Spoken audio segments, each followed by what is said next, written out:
നമസ്കാരം. ദൈവം നമ്മളെ അനുഗ്രഹിക്കട്ടെ. ഞാൻ വിളിച്ചതേ പിന്നെ ഈ കേക്കച്ചൻ എന്നുള്ള പേര് ഇവന്റെ ഒന്ന് മാറ്റി ഇടണം. അതായത് യാബോക്ക് നദിക്കരയിൽ വെച്ച് ഈ പിന്നെ കനാനിലേക്ക് അബ്രഹാം യാത്ര ചെയ്ത് പോരുന്ന സമയത്ത് ദൈവദൂതനോട് മൽപ്പിടുത്തം നടത്തി. അപ്പൊ വെളുക്കോളം മൽപ്പിടുത്തം പിടിച്ചു കഴിഞ്ഞപ്പോ ദൈവം അതിനൊരു പേരിട്ടു, നീ ഇന്ന് മുതൽ അബ്രഹാം എന്നുള്ള അല്ല ഇസ്രായേൽ എന്നറിയപ്പെടുമെന്ന്. എന്നതുപോലെ ഇവന് കേക്കച്ചനെന്നല്ല, ഇവന് വിളക്കച്ചനെന്ന് വേണം പേരിടാൻ. വിളക്കച്ചൻ. കാര്യം രാഹുലിന് പെണ്ണ് പിടിക്കുന്നില്ലേ പറയുന്നേ. ആ പെണ്ണ് പിടിച്ചപ്പോ ഇവനാണ് വിളക്ക് കത്തിച്ചു കൊടുത്തത്. അതാണ് ഇവന്റെ ബോധ്യം എന്ന് പറയുന്നത്. ഇവന്റെ ബോധ്യം ഇവന്റെ പക്കലുണ്ടെങ്കിൽ ഇവനെ പുറത്തെടുത്തിടണ്ടേ. അതുപോലെ തന്നെ പിണറായി വിജയന്റെ കക്ഷത്തിലാണ് ഇവന്റെ തലയിരിക്കുന്നത്. പിണറായി വിജയന്റെ ആവശ്യമാണ് രാഹുൽ മാങ്കൂട്ടത്തിനെ പുറത്ത് കളയേണ്ടത്. അത് ആ നിർദ്ദേശം ഇവനെ ഈ കോൺഗ്രസിനെ ഒറ്റിക്കൊടുത്തുകൊണ്ട് ഇവനിത് ചെയ്തിരിക്കുകയാണ്. നമ്മൾ ആകത്തൊക്കെ മനസ്സിലാക്കുമ്പോൾ നമുക്കത് മനസ്സിലാകും. അപ്പൊ ഇവന്റെ പേര് എന്റെ അഭിപ്രായത്തിന് ഒന്നുകിൽ കേക്കച്ചൻ ഇട്ട് കഴിഞ്ഞ് ബ്രാക്കറ്റ് വിളക്കച്ചനെന്നും കൂടെ ചേർക്കും. അതും അല്ല, തനിക്കാക്കി ബെടക്കാക്കാണ് ചെയ്തത്. ഇപ്പൊ അത് മലപ്പുറംകാരന്റെ ഭാഷയാ. തനിക്കാക്കി ബെടക്കാക്കിയവൻ, അല്ലെങ്കിൽ ബെടക്കാക്കി തനിക്കാക്കിയതല്ല. ഇവന് ഈ പിന്നെ പഞ്ചായത്ത് ഇലക്ഷന് മുൻപ് ഈ രാഹുലിന്റെ പേര് ഒരു തീരുമാനം ഉണ്ടാക്കിയില്ലെങ്കിൽ കോൺഗ്രസിന്റെ സ്ഥാനം എങ്ങും കിട്ടത്തില്ല. അത് BJP കൊണ്ടുപോയി. എന്റെ അഭിപ്രായം തന്നെയല്ല, എന്റെ അഭിപ്രായത്തിന് ഈ പിണറായി വിജയൻ നടത്തുന്ന കൊള്ളിതാഴിലേക്കൊക്കെ ഇനി അവനങ്ങ് ഇരിക്കട്ടെന്ന് ഞാൻ കരുതിയാലും തെറ്റൊന്നും വരുത്തില്ല. അയ്യോ, അത് ശരി തന്നെയാണ്. ഇപ്പൊ ഞാൻ പറയട്ടെ, ഇപ്പൊ നമ്മുടെ നികുതി പണമാണ് പിണറായി കൊള്ളയടിക്കുന്നു എന്ന് പറയുന്നത് എന്റെ രേഖയും കാര്യങ്ങളൊന്നുമില്ല. ഞാൻ ഈ വാർത്താ മാധ്യമങ്ങളിലൂടെ നടക്കുന്ന കാര്യങ്ങളൊക്കെ അറിയുന്ന ഒരു വ്യക്തിയാണ്. എങ്കിലും അതിൽ പരം പിണറായിയാണ് നല്ലത്.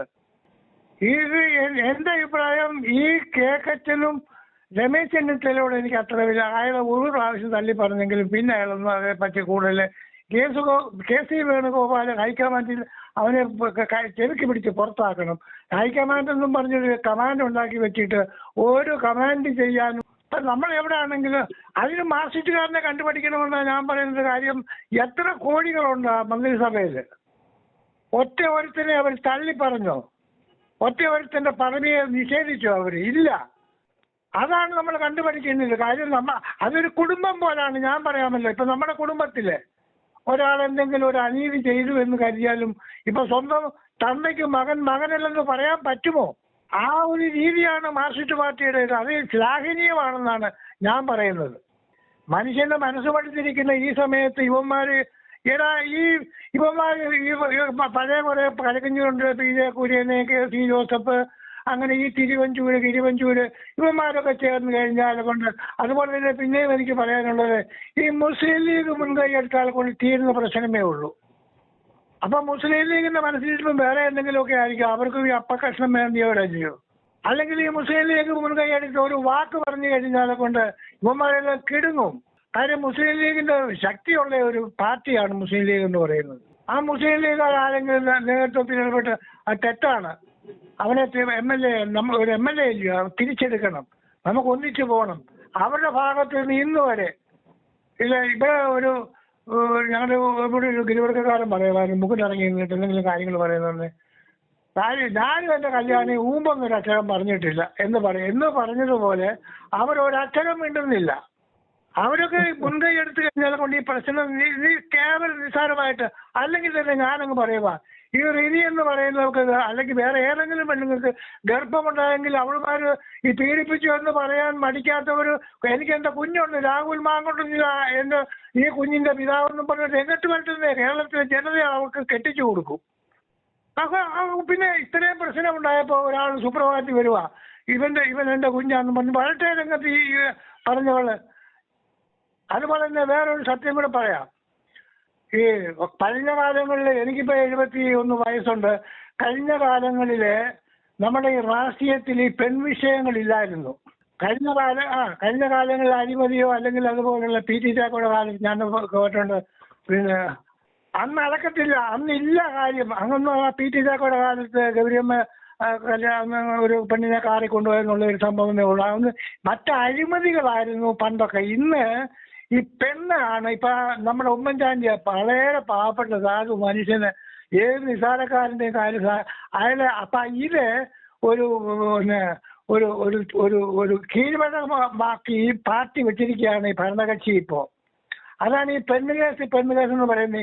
ഈ പെണ്ണുങ്ങൾക്ക് പിന്നെ ഇപ്പോഴത്തെ കാലത്തെ പെണ്ണുങ്ങളുടെ കാര്യം പറയുന്ന പെണ്ണ് എന്ന തുറുപ്പത്തിയിട്ടിട്ടുകൊണ്ട് അവനെയും അതിന് കൂടാതെ കൊണ്ട് ഇപ്പോൾ ഈ സോഷ്യൽ മീഡിയയുടെ അതിപ്രസരം കാരണം കാലങ്ങൾ കഴിഞ്ഞു. കാര്യം സദാചാര വിരുദ്ധമായിട്ടുള്ള വാർത്തകളാണ് പുറത്തു വിടുന്നത് ഇവരൊക്കെ.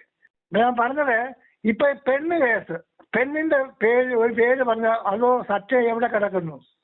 സത്യത്തില് മാങ്കൂട്ടത്തിൽ പേടിച്ചിറങ്ങാത്തതൊന്നും അല്ല. അവനൊരു സംയമനം പാലിച്ച് ഞാൻ പറഞ്ഞിട്ട് MLA ഒരു ധൈര്യശാലിയാണ്. അല്ലെങ്കിൽ പിന്നെ ഇവന്റെയൊക്കെ മുമ്പിൽ ഇറങ്ങി നടക്കാൻ നോക്കുമ്പോൾ ധൈര്യമുള്ളവനാണ്, പക്ഷെ പ്രതികരിക്കാതിരിക്കുക. അതൊക്കെ സിംഹങ്ങൾ ഉറങ്ങുന്നത് പോലെ ഉള്ളൂ ഈ രാഹുൽ മാങ്കൂട്ടത്തിലൊക്കെ. അതുപോലെ ഷാഫിക്കെതിരെ ഒരു സുരേഷ് ബാബു അവനാണ് ബാംഗ്ലൂരിൽ മാനക്കൊണ്ട് ഇവന്റെ പെണ്ണുമ്പിള്ളയെ മക്കളെ വിട്ടോ ഷാഫിയുടെ കൂടെ. അതോ ഷാഫിക്ക് കാറ് സൗകര്യം ഒരുക്കി കൊടുത്തത് ഇവനായിരിക്കും. അല്ലെങ്കിൽ പിന്നെ ഇവർ നിശ്ചയമായിട്ട് പറയാനെ കൊണ്ട് എന്തിരിക്കുന്നു. വലിയ വിഷമമുണ്ട് കോൺഗ്രസിന്റെ കാര്യം ഓർക്കുമ്പോൾ. ഇപ്പൊ ഞാനിപ്പോ ഉദ്ദേശിച്ചിരിക്കുക നോട്ടൊക്കെ കൊടുത്താൽ മതിയെന്ന്. അല്ല എന്ത് ചെയ്യും? ശരിക്ക് ഈ കോൺഗ്രസ്സുകാരെല്ലാം വളരെ ഇവന്മാരുടെ ഈ പോക്ക് കണ്ടുണ്ട്. കാരണം ഈ അവസാന നിമിഷത്തിൽ ഇതുപോലത്തെ പിറപ്പുകേട് കാണിക്കുന്നത് ഈ കൊച്ചു കുട്ടികൾക്ക് പോലും മനസ്സിലാകുന്ന ഈ തരത്തിൽ പോയാൽ അപകടമാണ്. ഈ സമയത്ത് ഇവനെ ഇതുപോലെ ക്രൂശിക്കാൻ നോക്കിയാൽ ഇത് നശിച്ചു പോകത്തേ ഉള്ളൂ എന്ന് സാധാരണക്കാരന് പോലും മനസ്സിലാക്കിയിട്ടും ഇവന്മാർക്ക് മനസ്സിലാകാത്തത് എന്തുകൊണ്ടാണ്? അതാണ് പോയിന്റ്. ഇവന്മാർക്ക് എന്തുകൊണ്ട് ഇത് മനസ്സിലാകുന്നില്ല? അന്നേരം നമ്മൾ തുടക്കം മുതലേ പറയുന്നതിനെ ശരിവെക്കുന്നില്ലേ? കാരണം ഇതിനെ തൂക്കി വിറ്റ് ഞാൻ ചാനലുകാരെല്ലാം ശ്രദ്ധിക്കുന്നവനാണ്. മണിക്കൂർ കണക്കിന് ഇരുന്ന് ഞാൻ ഒരു ദിവസം 5-6 ബൈറ്റെങ്കിലും ഇടുമല്ലോ. ഇത് മൊത്തം കാണുന്നവനും കേൾക്കുന്നവനും അഭിപ്രായങ്ങളൊക്കെ ഞാൻ ശ്രദ്ധിക്കുന്ന ഒരു മനുഷ്യനാണ് കേട്ടോ. അപ്പോൾ ഇവന്മാർക്ക് ബുദ്ധിയുണ്ടെങ്കിൽ ഇവന്മാർ ഈ പ്രശ്നം ഈ മാസം ഇപ്പൊ ഒക്ടോബർ മാസത്തിനുള്ളിൽ പരിഹരിച്ചില്ലെങ്കിൽ ഇവന്റെയൊക്കെ അന്ത്യം കണ്ടവൻ വേറെ ആരും കാണത്തില്ല. നമ്മൾ പറയുന്നത് വളരെ കറക്റ്റ് അല്ലേ? അതായത് ഇതിന്റെ അർത്ഥം എന്ന് പറഞ്ഞാൽ ഇവൻ പിണറായിക്ക് ഈ പ്രസ്ഥാനത്തെ മൊത്തത്തിൽ തൂക്കി വിറ്റ് 3-ാം തവണയും ഭരണം വരാൻ വേണ്ടി ഇവന്മാരൊരു ഡീൽ ഉണ്ടാക്കി ഇതിനെ നശിപ്പിച്ചു കൊടുക്കാമെന്നുള്ള അല്ലെങ്കിൽ സാമാന്യ ബുദ്ധിയുള്ള ഏതെങ്കിലും ഇവൻ ഈ പണി ചെയ്യുമോ? ചെയ്യത്തില്ല. അല്ലെങ്കിൽ അതല്ലേ ഞാൻ പറഞ്ഞ മാർക്സിസ്റ്റുകാരനെ തന്നെ കണ്ടുപഠിക്കണം. അവന്റെ കൂടെ ഉള്ളവരെ എന്ത് കുഴപ്പം വന്നാലും വേണ്ട. ഒരു TK ശശി ഉണ്ടല്ലോ, പാലക്കാടിനാന്ന് തോന്നുന്നു. അവന് MLA ആയിരുന്നോ? അവനെ ഇപ്പൊ കോർപ്പറേഷന്റെ ചെയർമാൻ തിരിച്ചേക്കുക. ഇവരാണെങ്കിൽ കൊടുക്കുമോ? ഇതാ കൂടെ നിന്ന് ഈ ഷാഫി പറമ്പില് രാഹുൽ മാങ്കൂട്ടം, നമ്മുടെ ഇപ്പൊ BJP വന്ന് സന്ദീപ് വാര്യർ, നമ്മുടെ ചാണ്ടി ഉമ്മൻ, പിന്നെ പറയാൻ പോയ മാത്യു കുടൽനാടൻ, ഇങ്ങനെയൊക്കെയുള്ള കുറച്ച് യുവത്വം തുളുമ്പുന്ന കുറെ ആ വ്യക്തിത്വങ്ങളെ കണ്ടുകൊണ്ടാണ് ഇവിടെ ജീവൻ വെച്ചത് ഈ കഴിഞ്ഞ കാലങ്ങളില് ഈ കോൺഗ്രസിന്. ഉമ്മൻചാണ്ടി പോയതിനു ശേഷം ജീവൻ വെച്ചത് ഈ തിരുവഞ്ചൂരിന്റെ ഒക്കെ വായിലെന്തോ പഴമാണ് ഇരിക്കുന്നത്. ഇവരൊക്കെ അവിടെ ഇവിടെ. അതുപോലെ തന്നെ കോട്ടയത്ത് നടത്തിയ ഇവന്റെ പ്രസംഗം, അവന്റെ വായില് നല്ല പൂവമ്പഴം അടിച്ചു കയറ്റിയിരുന്നു. അവിടുത്തെ നാട്ടുകാർക്ക് ചുണയില്ലാഞ്ഞിട്ട് അവനെ വിടേണ്ടതായി ഈ സതീശനെ. അതുകൊണ്ട് ഈ സതീശന്റെ പേരൊന്ന് മാറ്റണം. എന്താ അഭിപ്രായം? അവന് വിളക്കച്ച കാര്യം ഇവൻ വിളക്ക് പിടിച്ചു കൊടുത്തവനാണ്. അതുകൊണ്ടാണ് അവന് ഈ രാഹുലിന്റെ പേരിൽ നടപടി എടുക്കാനെ കൊണ്ട്. നീ തുറന്ന് പറയാൻ നമുക്ക് ഇതാണ് ആവശ്യപ്പെടേണ്ടത്. നീ രാഹുലിനെതിരെ എന്ത് കുറ്റമാണെന്ന് ജനങ്ങളുടെ മുമ്പാകെ കോൺഗ്രസ് അല്ലെങ്കിൽ ഈ പ്രതിപക്ഷ നേതാവെന്ന് പറയുന്നത് വെളിപ്പെടുത്തണം. രാഹുലിന്റെ തെറ്റുകൾ അറിയാമെങ്കിൽ ഇവർ എന്തുകൊണ്ടത് മൂടി വെക്കുന്നു? ആ തെറ്റുകളില്ലെങ്കിൽ അവനെ തിരിച്ചെടുക്കണം.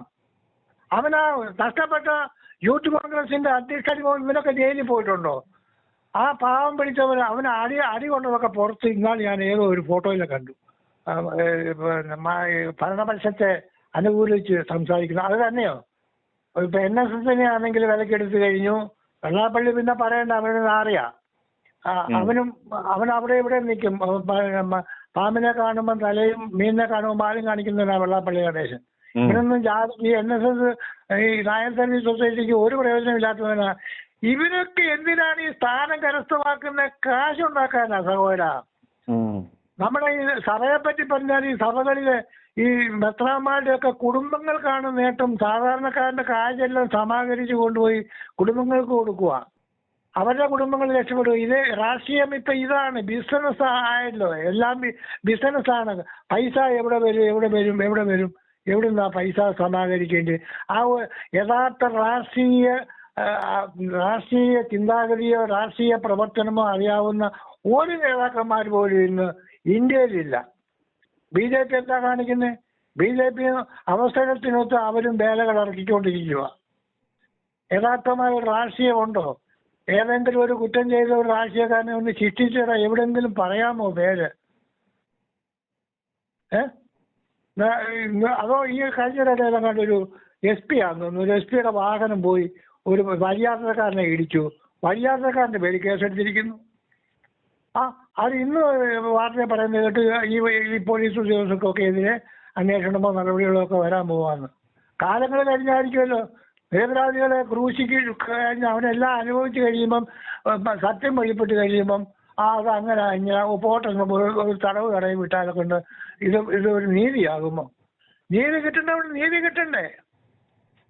പക്ഷേ സാധാരണ ജനങ്ങൾ എന്ത് വിഷമിക്കുന്നെന്ന് അറിയാമോ ഈ മാങ്കൂട്ടത്തിന്റെ പേരിൽ? പിന്നെ ആരും ഒന്നും പുറത്തങ്ങനെ പറയത്തില്ല. ഇനി ഇതുപോലൊക്കെ പിന്നെ നമ്പർ അറിയാവുന്ന സോഷ്യൽ മീഡിയകളുണ്ടെങ്കിൽ അവർക്ക് വിളിച്ച് അവരുടെ അഭിപ്രായം പറയുക. ഈ വിളിക്കുന്നവരൊന്നും പിന്നെ നാട്ടിലിറങ്ങി ഒന്നും അഭിപ്രായം പറയാൻ പ്രാണിയുള്ളവരല്ല സത്യത്തിൽ. അതില്ലയോ പറഞ്ഞത്. അല്ലെങ്കിൽ ഇപ്പൊ ശബരിമലയിലെ പെണ്ണുങ്ങളെ കയറ്റി ഒരു ഭരണാധികാരി ഇപ്പൊ പോയി അവിടെ അയ്യപ്പനോട് അന്നാൽ ആരാണ്ട് പറയുന്നത്, ഇയാളെന്നാണ് ആ കാട് കയറി ഇയാളെ വേണമെങ്കിൽ എത്ര 100 കണക്കിന് ആൾക്കാർ കാണും പൊക്കിക്കൊണ്ടുവന്ന് പിന്നെ നടയിൽ അവിടെ പിന്നെ അമ്പലമുറ്റത്ത് കൊണ്ട് വെക്കും. ഇവൻ അയ്യപ്പനും തൊഴിലേറ്റ് വരട്ടെ. ഒരു ദേവസ്വം ബോർഡ് പ്രസിഡന്റ് ശരണം വിളിക്കുന്ന മുഷ്ടി ചുരുട്ടിക്കൊണ്ടാ. ഇതിൻ്റെയൊക്കെ വിഷ്വൽസ് ഞങ്ങൾ കണ്ടോണ്ടിരിക്കുക. അതാണോ ഇവർക്ക് എവിടാ പട്ടി? ഇപ്പൊ അയ്യപ്പൻ പണി കൊടുത്ത് തുടങ്ങിയിട്ടുണ്ട്. ഇപ്പം സ്വർണ്ണക്കടത്തിന്റെ കോടതിയിൽ തിരിച്ചടി വന്നിട്ടുണ്ട്. ഇതിലേക്ക് അന്വേഷിക്കാമെന്ന് പറഞ്ഞിട്ടുണ്ട്. ഇതൊക്കെ കിട്ടും. പക്ഷേ കിട്ടുമ്പോഴത്തേക്ക് ഇവന്മാർ ഒരു കര പറ്റിയിരിക്കും. അവിടെയാണ് കാര്യം. ഇപ്പൊ കോടതി ഇന്നാണ് ഒന്ന് വിധിച്ചത്. ED അവരുടെ കേസുമായിട്ട് മുമ്പോട്ട് പോകട്ടെന്ന് പറഞ്ഞിരിക്കുക. ഇപ്പൊ ഒരു ഗവൺമെന്റ്, കേന്ദ്ര ഗവൺമെന്റ് സംവിധാനമാണ്. അതിനെ പോലും വിലക്കെടുക്കാൻ ത്രാണിയുള്ളവരാണെന്നേ. അല്ലെങ്കിൽ ലാവലിൻ കേസ് എത്ര പ്രാവശ്യം 40 ആയില്ലയോ മാറ്റി വെച്ച് തുടങ്ങിയിട്ട്. ഇതൊക്കെയെല്ലാം അലയൻസ് ആണെന്ന്. വേറൊരു ഉദാഹരണം കൂടെ പറയാം. ഇന്നലെ മിനിഞ്ഞാന്ന് തമിഴ്നാട്ടിൽ 41 പേര് മരിച്ചു. സത്യത്തിൽ വിജയൊന്നും അല്ലല്ലോ ആരെയും കൊന്നത്. അവിടെ ഈ സിനിമാ താരങ്ങളോട് വലിയ താരാരാധനയുള്ള ജനക്കൂട്ടമായി തമിഴനെന്ന് പറയുന്നത്. അവര് വന്നു അത് ചെയ്തു. ഒരൊറ്റ പാർട്ടിയെങ്കിലും ഇപ്പൊ തന്നെ FIR ഇട്ടിട്ടുണ്ടെന്ന് പറയുന്നത് സ്റ്റാലിൻ ഇവനെ അറസ്റ്റ് ചെയ്യാനുള്ള പരിപാടികളും വകുപ്പൊന്നും ഇട്ടിട്ടില്ല. അതുപോലെ തന്നെ മോദി വിളിച്ച് വിജയെ ആശ്വസിപ്പിക്കുക ചെയ്തത്. രാഹുൽ ഗാന്ധി വിളിച്ചു, കാര്യങ്ങളൊക്കെ ചോദിച്ചു വെച്ചു. എന്താ ഇവന്റെ കൂടെ ജനമുണ്ടെന്ന് അറിയാം. ഇവനെ കൊണ്ട് നാളെ നമുക്ക് പ്രയോജനം വരും. ഇതാണ് രാഷ്ട്രീയം. ചട്ടവിന് ഒരാന ചവിട്ടി കൊടുത്താൽ അവന്റെ വില 10 ലക്ഷം രൂപയേ ഉള്ളൂ. അത് ഒന്നിച്ചു കിട്ടുമോ? അതും കിട്ടത്തില്ല. ആദ്യം ഒരു 5 കൊടുക്കും, പിന്നെ 5ന് 10 വർഷം തന്നാലേ 5 കിട്ടും. അങ്ങനെയൊക്കെയാണ് ഇവരുടെയൊക്കെ പ്രവർത്തനങ്ങളും രീതികളും. അപ്പൊ ഇതെല്ലാം ഇത് പിന്നെ പണം നമുക്കും കിട്ടണം. പണം ഇത്രയേ ഉള്ളൂ. കുഞ്ഞന്തമ്പ്യാർ പറഞ്ഞ പോലെ നമുക്കും കിട്ടണം. നമുക്കുള്ള പങ്കിതാ ഇത്രയേ ഉള്ളൂ. ഈ സതീശനെ പോലെ മനുഷ്യത്വരഹിതമായിട്ട് കോൺഗ്രസിൽ വേറെ ആരെയും ഞാൻ കാണുന്നില്ല. ഇത്ര മനുഷ്യത്വരഹിതമായിട്ട് പെരുമാറുന്ന ഒരു വ്യക്തി. ഇത്രയൊക്കെ ആയിട്ട് ഒരു തെളിവില്ലെന്ന് പറഞ്ഞാൽ ശരി, തെളിവൊന്നുമില്ല എന്ന് പറഞ്ഞ് അവനെ തിരിച്ചെടുക്കണ്ടേ? അല്ലെ കൂടെ നിൽക്കുന്നവരെങ്കിലും അതിന് എല്ലാവർക്കും സ്ഥാനം. ഇവനെ പണിക്ക് കഴിഞ്ഞാലെ കൊണ്ട് ഇലക്ഷൻ വരുമ്പോൾ സീറ്റ് വീതിക്കുമ്പോൾ സീറ്റ് കിട്ടണ്ടേ? ഇതൊക്കെയാണ് കാര്യം. ചങ്കൂറ്റമുള്ളവന് കഴിവുള്ളവനെ മാറ്റി നിർത്തും. മൊണ്ണകളെയും വാഴപ്പിണ്ടിയും വെച്ച നട്ടലുള്ളവനെയൊക്കെ അവന്മാർ മതി. കാര്യം ഏറാമൂളികളാണ്. ഞാൻ പറയുന്ന പോലെ ഞാൻ കേട്ടാൽ മതി, അവിടെ ഇരുന്നോളാൻ പറഞ്ഞു. അല്ലെങ്കിൽ പിന്നെ വീട്ടിൽ ആരോഗ്യമന്ത്രിക്ക് വല്ല ഡോക്ടറേറ്റും ഉണ്ടായിട്ടാണ് ആരോഗ്യമന്ത്രിയായിട്ട് നിയമിച്ച് നമ്മുടെ ശിവൻകുട്ടി. ഇതൊക്കെ എന്ത് വിവരവും ബോധമുള്ള ഒരു അക്ഷരങ്ങൾ പോലും ഇന്ത്യയിൽ എത്ര സംസ്ഥാനം ഉണ്ടെന്ന് അറിയാൻ വയ്യാത്തവനാണ് നമ്മുടെ ഇവിടുത്തെ മന്ത്രിമാര്. ഇതൊക്കെയാ ഭാരതത്തിൽ പ്രതിജ്ഞയുണ്ട്. ഭാരതം എന്റെ നാടാകുന്നു എല്ലാ സഹോദരി. ഇതൊന്നും അറിയാൻ വയ്യാത്ത മന്ത്രിമാരാ. ഇവിടെ ഇരിക്കുന്നത്. പിന്നെ എന്തോ സാമൂഹികമായി എന്തോ അറിവുണ്ടെന്നാ പറയുന്നത്. താരമോഹികൾ അത്രേ ഉള്ളൂ, മറ്റൊന്നുമില്ല. അതുകൊണ്ട് പിന്നെ എനിക്ക് ഒരു കാര്യം കൂടെ പറയാനുണ്ട്. കേരളത്തിലെ ജനങ്ങളോടാണ് ഇത് ശ്രമിക്കുന്ന ITV ന്യൂസോ അല്ലെങ്കിൽ മറ്റ് ശ്രമിക്കുന്ന വോട്ടർമാരോട് എനിക്കൊരു അപേക്ഷയുണ്ട്. ദയവ് ചെയ്ത് കോൺഗ്രസിലെ ആരെ നിങ്ങൾ ജയിപ്പിച്ചാലും ഈ സതീശൻ നിൽക്കുന്ന മണ്ഡലത്തിൽ അവനെ ജയിപ്പിക്കല്ലെന്നൊരു അപേക്ഷയുണ്ട്. അവൻ ജയിച്ച് MLA ആയിട്ട് വരരുത് എന്ന് കേരളത്തിലെ ജനങ്ങളോട് എനിക്കൊരു അപേക്ഷയുണ്ട്. കേട്ടോ, ജനങ്ങളെല്ലാം ഓരോ കാര്യങ്ങൾ തിരിച്ചറിഞ്ഞു വരുന്നതേ ഉള്ളൂ. ഈ പിണറായി സാറിന്റെ കാര്യം കൂടി പിണറായി കുത്ത് കാര്യം കൂടി ഒന്ന് പറ. ആന്റെ കാരവൻ എടുക്കാൻ പോണു. കാരവൻ ഈ ജനങ്ങളുടെ കാശിട്ടുണ്ടാക്കാതെ ഇയാൾ ഈ കസേരയിലോട്ട് കയറിയപ്പോ എന്നാ കോപ്പും കൊണ്ടാ വന്നത്? ഇയാൾ ഒരു കോപ്പും കൊണ്ടല്ലല്ലോ വന്നത്. എന്റെ പേര് ആനിയമ്മ, കോട്ടയം. കേട്ടോ, ദൈവത്തെ ഓർത്ത് അതുകൂടി ഒന്ന് തുടങ്ങി സാറേ. ഇലക്ഷന് മുമ്പ് വേണം, എങ്കിലേ അതുകൊണ്ട് ഗുണം കിട്ടത്തുള്ളൂ. ദൈവത്തെ ഓർത്ത് നെഞ്ചത്ത് കൈവച്ച് പറയുകയാണ്, കോടിക്കോടി പുണ്യം കിട്ടട്ടെ. കേട്ടോ, ഈ കോരവാനി പുള്ളി പോയാൽ കുഴപ്പമെന്തുവാ? കുഴപ്പമൊന്നുമില്ല. വല്ലവരുടെയും എടുത്തിട്ടുണ്ടാക്കരുത്. അതിന്റെ പെൻഷൻ ഇല്ലെന്ന്, പെൻഷൻ കൊടുക്കാൻ കാശില്ലെന്ന്. കോരവാനിലൊക്കെ ഇങ്ങനെ കോരവാൻ ഒരു സൈഡിൽ നമുക്ക് ഹെലികോപ്റ്റർ 58 വണ്ടി ഇപ്പോഴല്ലേ പറ്റത്തുള്ളോ? പിന്നെ ഇനി അവകാശം കിട്ടുമോ? നിങ്ങൾക്ക് കൊടുത്തിട്ടാട്ട് ഉണ്ടാക്കട്ടെ. ഈ ഞാൻ ഒന്നും പറയുന്നില്ല. എനിക്ക് നല്ല കോട്ടയം ഭാഷയുള്ള തെറി വരുന്നുണ്ട്. അതാക്കേലെ സാറിനോടുള്ള ബഹുമാനം കൊണ്ട് ഞാൻ ആശുമോനെ തെറി വിളിച്ചാൽ എനിക്കത് മോശമാണ്. ഞാൻ അത്ര കണ്ട് സാറിനെ ബഹുമാനിക്കുന്നു, പ്രാർത്ഥിക്കുന്നു, ദൈവത്തെ ഓർത്ത് പ്രാർത്ഥിക്കുന്നു, കണ്ണുനീരൊഴുക്കി. നിങ്ങളെപ്പോലുള്ള ആൾക്കാർ ലോകത്തുണ്ടാകട്ടെ പൊതുജനങ്ങൾക്ക് വേണ്ടി. നമ്മുടെ ഈ കേക്കച്ചന്റെ പരിപാടി കണ്ടിട്ട് എന്ത് തോന്നുന്നു? അയ്യോ, ഒന്നും പറയരുതേ. അവനെ ഇടിവെട്ടാൻ പോവുകയാണേ. അടുത്ത ഇടി അവന്റെ തലേ വീഴും. എല്ലാരും മുട്ടുമേ നിന്ന് പ്രാർത്ഥിക്കുന്നുണ്ട്. ആണുങ്ങളും പെണ്ണുങ്ങളും സർവ്വജാതി തരുന്നേ. ഇപ്പൊ ഒരാൾ ഇവിടെ വന്ന് എന്റെ അടുത്ത് വന്ന് കരജേച്ച് പോയതേ ഉള്ളൂ, പെൻഷന്റെ കാര്യം പറഞ്ഞ്. ഞാനിന്ന് പാലക്കാട് വരെ വന്നതാണേ. വന്നപ്പോഴേ അങ്ങേര് കണ്ണുപോലും കാണാൻ മേലാത്ത അങ്ങേര് വേണ്ടേ കൈ 2 മക്കളോട്ട് വെച്ച് ദൈവമേ പെൻഷൻ എന്ന് കിട്ടും, വല്ലതും വിവരം കിട്ടിയോന്നും ചോദിക്കുന്നു. മൊബൈലിൽ വല്ലതും വന്നോന്നും ചോദിച്ചു. ഇതുപോലെ എന്തുമാത്രം ആൾക്കാരുടെ കണ്ണില പൊഴിയുന്നറിയാവോ? ഇയാൾ എവിടെ എന്തോ ഉണ്ടാക്കട്ടെ, കൊടുക്കേണ്ടതെങ്കിലും കൊടുക്കട്ടെ പാവങ്ങൾക്ക്. പറയാനുള്ള കാര്യങ്ങൾ, എനിക്ക് പറയാനുള്ള കാര്യങ്ങൾ മുഴുവൻ ഇവിടുത്തെ പൊതുജനങ്ങൾ പറഞ്ഞു കഴിഞ്ഞ് സാറ് കേട്ട് കഴിഞ്ഞ് സാറിന്റെ മനസ്സിലുണ്ട്. എന്നാലും പറയൂ, ആ പൊന്നുമോള് മാങ്ങാപ്പഴം സീസൺ കഴിഞ്ഞെന്നും പറഞ്ഞ് അവള് ചിരിച്ചോണ്ട് നിൽക്കുന്നു. അവിടെയൊന്നും മോന്തയ്ക്കൊഴിക്കാൻ ഇവിടെ ആരുമില്ല. എന്റെയൊക്കെ പ്രായം കഴിഞ്ഞു പോയി, 68 വയസ്സായി. ഇല്ലെങ്കിൽ ഞാൻ അരക്കൈ നോക്കിയേനെ 2-3 പേരെ തീർത്തിട്ട് സുഖമായിട്ട് ജയിലിൽ പോയി കിടന്നേനെ. ഇതൊക്കെ അവളെ കൊണ്ടൊക്കെ ഇതൊക്കെ പറയിക്കുന്നതാ സാറേ. ഇതൊക്കെ നമ്മുടെ പന്നന്മാര്. പ്രതിപക്ഷം എന്താണ് ചെയ്യേണ്ടത്? പ്രതിപക്ഷം മറ്റവര് ഭരിക്കുമ്പോൾ എന്തെങ്കിലും തെറ്റ് കണ്ടാൽ അത് അവരെ അനുവദിച്ചു കൊടുക്കരുത്. അതല്ലേ ഈ കാരവൻ വരെ ഇവിടെ എത്തിയത് അല്ലേ? അതിന്റെ സൈഡിൽ ഇവന് ഇരിക്കാവല്ലോ. നാറി ചോറുണ്ണാനായിട്ട് നടക്കുന്ന പന്നപ്പോ ഞാൻ പറയുന്നില്ല. എല്ലാം പറഞ്ഞു കഴിഞ്ഞ ആൾക്കാർ ഇനി പറയാനൊന്നുമില്ല. അതുകൊണ്ട് ഞാൻ ഒന്നും പറയുന്നില്ല. രാഹുലിന്റെ കാര്യം എടുത്തിട്ട പോലെ ഈ മുഖ്യമന്ത്രിയുടെ കാര്യം എടുത്തിട്ടില്ലെങ്കിൽ അവന്റെ വോട്ട് കുറെയെങ്കിലും പോട്ടെ. ഈ മുഖ്യമന്ത്രിയുടെ ഇല പഠിച്ചു പോയി നക്കുന്ന കണ്ടായിരുന്നു ഇരുന്ന് പിള്ളേരെ അയ്യോ, കണ്ട് എനിക്ക് പ്രഷറും കൂടി. എന്റെ ദൈവമേ, ഒന്നും പറയണ്ട. പന്നൻ അവൻ അതല്ല, അതിലപ്പുറം ചെയ്യും. അറിയാവോ, അത്ര നാറി അവൻ. അന്ന് കീറിയ നിക്കറുമായിട്ട് നടന്നവൻ ഇന്ന് 12,000 കോടിയുടെ ആസ്തിയായി. ചുമ്മാ പറ്റുമോ? അവന് നിപ്പി പിന്നെ ദുബായിക്ക് പോകാനും ഗൾഫിൽ പോകാനും അവനൊക്കെ മാത്രം ജീവിച്ചാൽ മതി. എടാ, നീ ഉണ്ടാക്കടാ, നീ ജനങ്ങൾക്ക് കൊടുക്കാനുള്ളത്. എനിക്ക് എത്ര പറയാനുള്ളത്. ഹലോ, ITV ന്യൂസ് അല്ലേ? ഞാൻ എബ്രഹാം ആണ്. ഞാൻ വിളിക്കുന്നത് ആലുവയ്ക്ക് പടിഞ്ഞാറ് വശം പറവൂർ താലൂക്കിൽ നിന്നാണ്. സതീശന്റെ നിയോജക മണ്ഡലത്തിന്റെ അതിർത്തിയിൽ നിന്നാണ്. അപ്പോ സുനിലിങ്ങനെ ചോദിക്കുന്നുണ്ടായിരുന്നല്ലോ, നമ്മളെ രാഹുലിനെ കുറിച്ചുള്ള അഭിപ്രായം പ്രേക്ഷകർ ഒന്ന് പറയണം എന്ന് പറഞ്ഞിട്ട് അവരുടെ എല്ലാം അഭിപ്രായങ്ങൾ ഇങ്ങനെ പ്രക്ഷേപണം ചെയ്യുന്നുണ്ടായിരുന്നു. അപ്പോ എനിക്ക് രാഹുലിനെ കുറിച്ച് 2 വാക്ക് പറയാനുണ്ട്. വേറൊന്നുമല്ല, രാഹുലിനെ തിരിച്ച് യൂത്ത് കോൺഗ്രസിന്റെ പ്രസിഡന്റായിട്ട് അവരോധിക്കണം. ഞാന് 78 വയസ്സായ ഒരു മനുഷ്യനാണ്. വിമോചന സമരം മുതൽ കോൺഗ്രസിൽ KSUവിൽ തുടങ്ങി കൊടി പിടിച്ച് നടന്നിട്ടുള്ള ആളാണ്. ഇപ്പോഴും കോൺഗ്രസ്സുകാരൻ തന്നെയാണ്. പക്ഷേ സതീശന്റെ കോൺഗ്രസ്സുകാരനല്ല. സതീശൻ പറവൂക്കാരനല്ല. സതീശൻ ഇവിടെ വന്നതാണ്.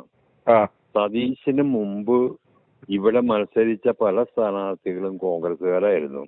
KT ജോർജ്, അതിനു മുമ്പ് KA ദാമോദര മേനോൻ, അതിന് ശേഷം പൈനാരത്തുവർക്കി, പിന്നെ വീണ്ടും കാലുമാറി സ്വതന്ത്രനായി. ഇത് വലത് കമ്മ്യൂണിസ്റ്റിന്റെ കോട്ടയായിട്ടുള്ള നിയോജക മണ്ഡലമാണ്. എൻ ശിവൻപിള്ള എന്ന് പറയുന്ന മനുഷ്യൻ മത്സരിച്ച് ജയിച്ച നിയോജക മണ്ഡലം പിന്നീട് അദ്ദേഹത്തിന് നഷ്ടപ്പെട്ടതാണ്.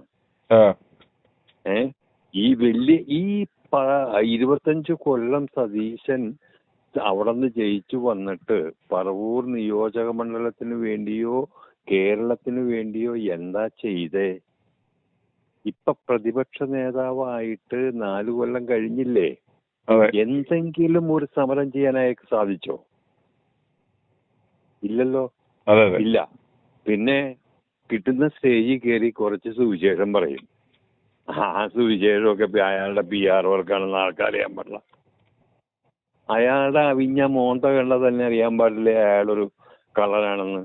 അയാളുടെ ശാരീരിക ഭാഷ എന്താണ്? ഇതൊക്കെ ആരെയാ പറ്റിക്കുന്നേ? ഒരാളെ പറ്റിക്കാനില്ല, ആർക്കും പറ്റൂല. ഈ പ്രക്ഷേപണത്തിൽ കൂടി ഈ അമ്മമാരെന്തെല്ലാം വിളിച്ചു പറയണത്? നാണം ഉണ്ടെങ്കിൽ ഇറങ്ങിപ്പൊക്കൂടെ? എനിക്ക് ഇത്രേ പറയാനുള്ളൂ. രാഹുലിനെ പ്രസിഡന്റായിട്ട്, യൂത്ത് കോൺഗ്രസിന്റെ പ്രസിഡന്റായിട്ട് തിരിച്ചു കൊണ്ടുവരണം. അതിന് വേണ്ട സഹായം ഉണ്ടാവണം. ഇതിലിപ്പൊ ചെയ്തുകൊണ്ടിരിക്കുന്ന ഒരു വലിയ കാര്യമാണ്. വലിയ കാര്യം എന്ന് പറഞ്ഞു കഴിഞ്ഞാല് അതിനെ എങ്ങനെയാ പറയേണ്ടതെന്ന് എനിക്ക് അറിഞ്ഞൂടാ. ഇത്രയും ധൈര്യപ്പെട്ട് മാധ്യമങ്ങളിൽ ഇങ്ങനെ പ്രവർത്തിക്കാൻ കഴിയുന്നത് അങ്ങേയറ്റത്തെ ദൈവാധീനമാണ്. ഇത്രേ എനിക്ക് പറയാനുള്ളൂ. മാങ്കൂട്ടത്തിലെ വിട്ടുകളഞ്ഞിട്ട് കോൺഗ്രസ് ഇല്ല, 1. 2, ഷാഫിയെ തെറി പറഞ്ഞ് ഇവിടെ ആരും ജയിക്കാന്ന് വിചാരിക്കണ്ട. ഷാഫിയെ താത്തിക്കെട്ടിയും രാഹുലിനെ വിട്ടുകളഞ്ഞും ഇവിടെ ഒരു കോൺഗ്രസും ഉണ്ടാവില്ല. അപ്പൊ അവര് പോകുന്നത് അതിന്റെ നാശത്തിലേക്കാണ്. ഇത്രയും പറഞ്ഞുകൊണ്ട് ഞാൻ അവസാനിപ്പിക്കുകയാണ്. എനിക്ക് കൂടുതൽ ഒന്നും പറയാനില്ല. i2i News, an eye for truth. i2i News subscribe ചെയ്തിട്ടില്ലാത്തവർ ഇപ്പോൾ തന്നെ സബ്സ്ക്രൈബ് ചെയ്യുക. നോട്ടിഫിക്കേഷൻ ലഭിക്കുവാൻ ബെൽ ബട്ടണും അമർത്തുക.